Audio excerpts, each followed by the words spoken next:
Welcome, everybody.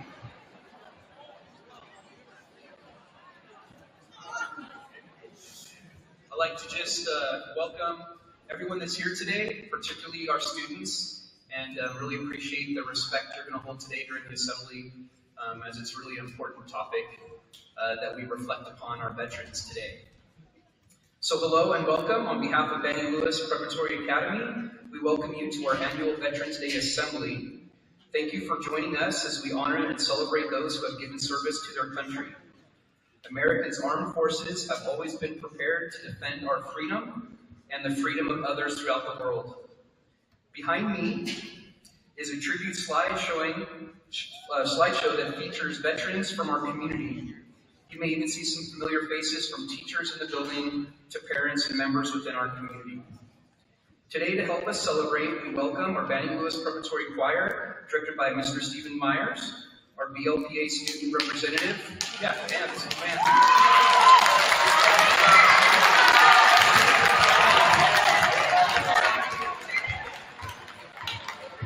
I'd like to also welcome our BLPA student representative from Student Council, Destiny Thomas. And our guest speaker today, Mr. Kevin Bolke. Thank you for all being here. And now I'm pleased to welcome Destiny Thomas to the podium.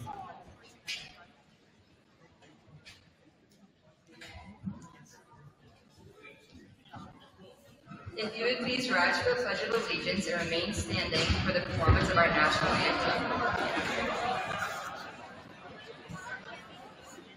I pledge allegiance to the flag of the United States of America and to the republic for which it stands, one nation, under God, indivisible, with liberty and justice for all. Our national anthem will now be performed by our very own Banning Lewis Preparatory Academy Choir.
If you could please remain standing for just a moment longer.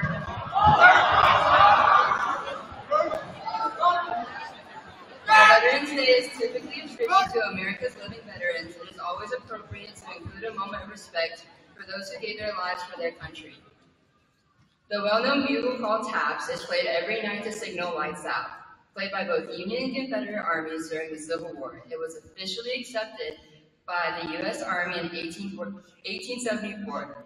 The double use for military funerals began in 1862, when a traditional three-volley gun salute was not possible, so the idea came to General John C. Tidwell to play a famous bugle call instead. Join us in silence as we reflect during the playing of taps.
and be seated.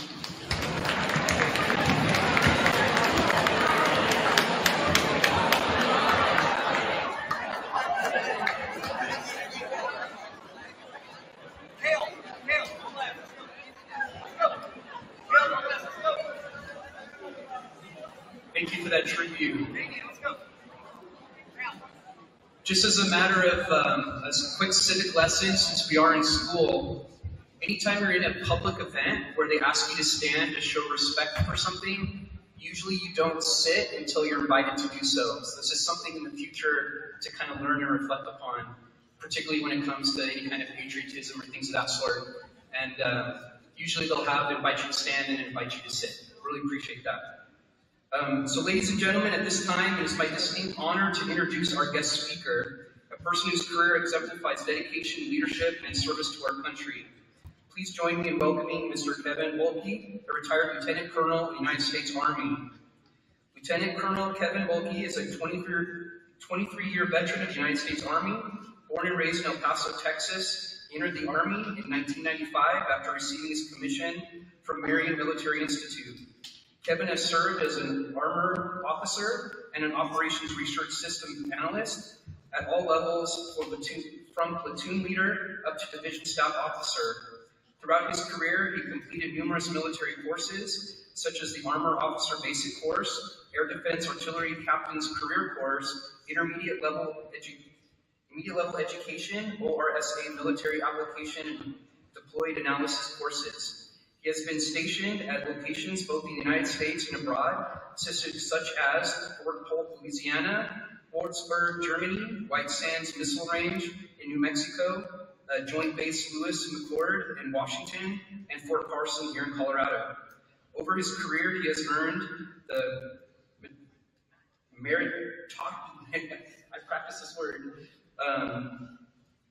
Meritorious Service Medal, Army Accommodation Medal, the Valorous Unit Award, Iraq Campaign Medal, and the Military Outstanding Volunteer Service Medal, just to list a few.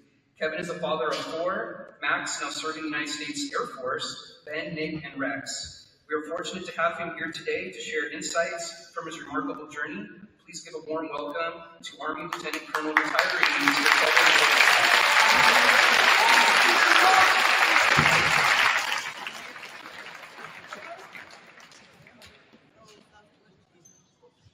Hey, good afternoon, students, teachers, faculty. It's a privilege to be here with you today. I thank you for this opportunity to speak with you all.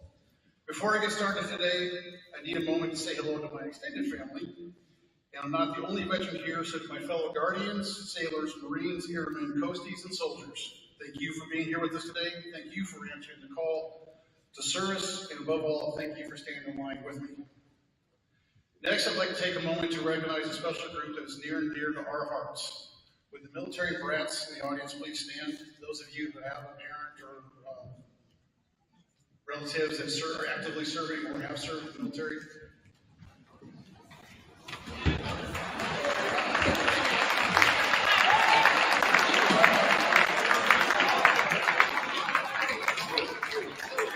As a brat myself, and then becoming a father of 4 who supported me through my military career, I want you all to know that you are seen, you are appreciated, and our thanks can never be enough. Your sacrifices to support us and being part of our military experience means so much. We're so proud of you all. So again, we'll give them a round of applause.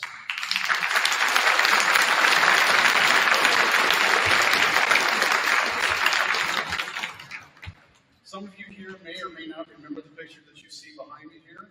If you were in the audience those many years ago, you were rather young, and I was dressed a lot different.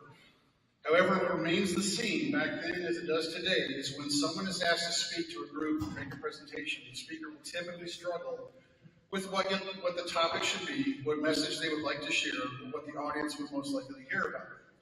I'm no different, and while I thought about how easy it would be for me to come here and share some tales of my time in service, I felt that it might only be fun for myself or maybe just a few people in the audience here. So I decided today I wanted to focus on the why.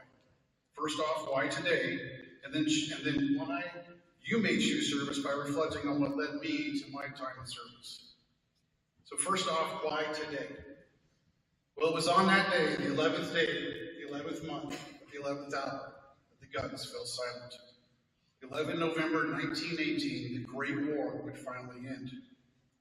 Initially set in recognition of Armistice Day starting in 1919, 11 November would change in 1954 to become Veterans Day.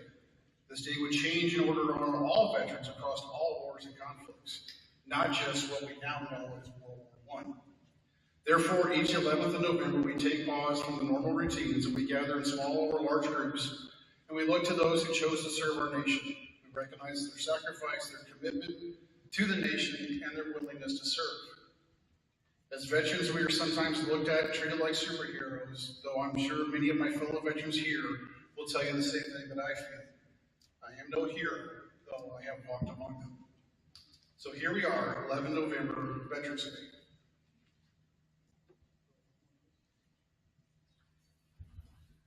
So why do we serve? The choice to serve, to raise your right hand, to take an oath is remarkable in many ways. Honorable for sure. Frightening at moments it definitely can be. Though memorable as we look back at our time, locations that we were at, and the events that we experienced. As you sit here today, you may be wondering if military service is right for you. You may be feeling an interest, or you may be certain that you don't want to serve at all, and that is perfectly fine. This life is not for everyone, nor should it be. Exploring and chasing your own passions is important. We are fortunate to be in a nation of volunteer service, which of course has not always been our case throughout our history. But it is where we are today. So if you find yourself thinking about military as part of your future, then I hope my comments today help you in some way. If future service is not your path, then I hope my comments enlighten you with just one soldier story. The path and choice to serve is different for all of us. Many different reasons have brought each of us to service. A family tradition, a calling or a passion to serve, opportunities for personal growth, college tuition, skills development, and sometimes the simple fact that there just was no other choice. For myself, it feels like there was a lot of all these there, and I entered my last years of high school. It became time to focus on what was next, and I really didn't have a plan, though military service was always in my mind. A family tradition.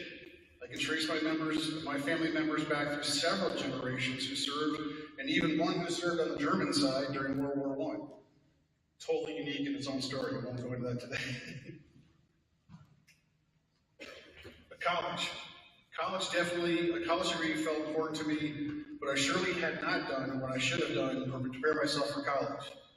So after crushing guidance from the Air Force, Air Force Academy review, in my freshman year, a failed attempt at the Coast Guard Academy in my senior year, this West Texas kid found himself in the heart of Alabama at Marion Military Institute, a military junior college where I would earn an associate's degree, my commission as a second lieutenant, and launch my military career. A calling. I wanted to fly from a young age, which I feel was influenced by my German heritage and World War I. However, the Air Force told me I would be too tall for fighter jets, and I changed my focus to helicopters. Search and rescue became a focus, and I actively pursued the Coast Guard. Well, that didn't work out, so I decided to look at the Army and follow my father's path.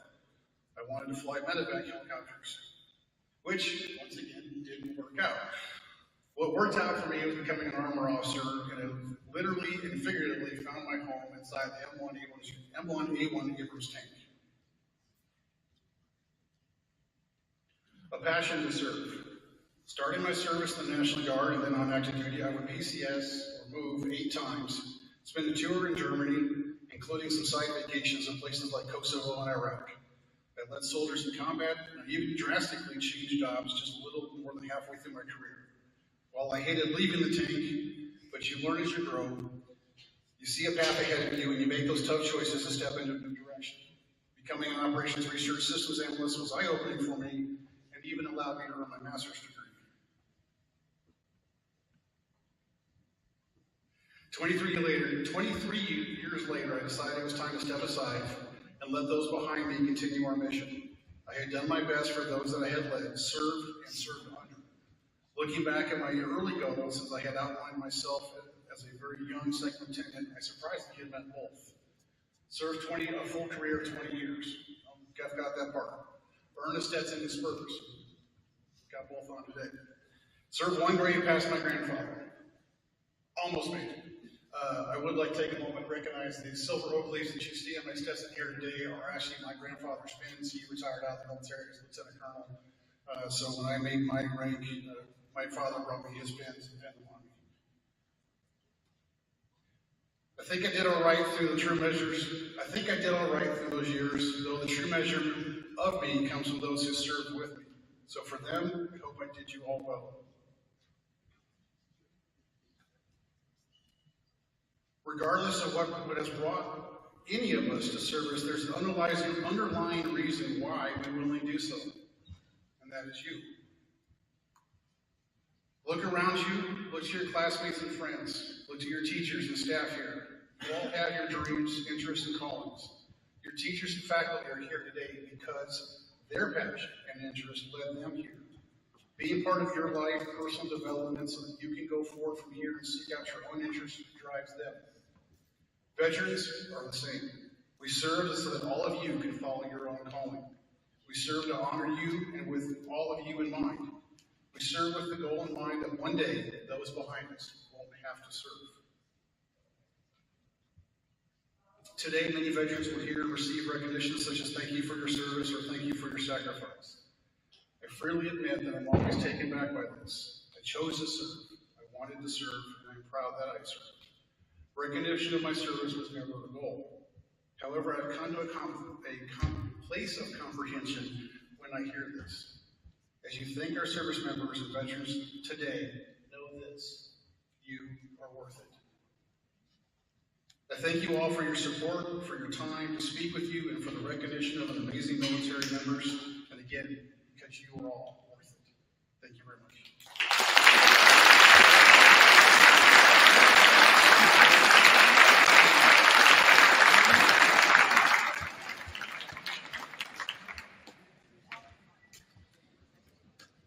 Well, thank you, Mr. Wolpe, for sharing a part of your story and helping us learn more to appreciate the many integral contributions of our veterans. We would like to now honor each branch of the armed forces. Each military branch song will be performed by our choir students. As they perform, we invite those veterans to stand during those songs to honor your branch song when it is played.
Keep our honor free.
Well, as our time today commences, we would like to thank all of our veterans and their families. On behalf of Benny Lewis Preparatory Academy, we are thankful that you took the time to spend with us today, and as we honor you in this special day and all those who have served.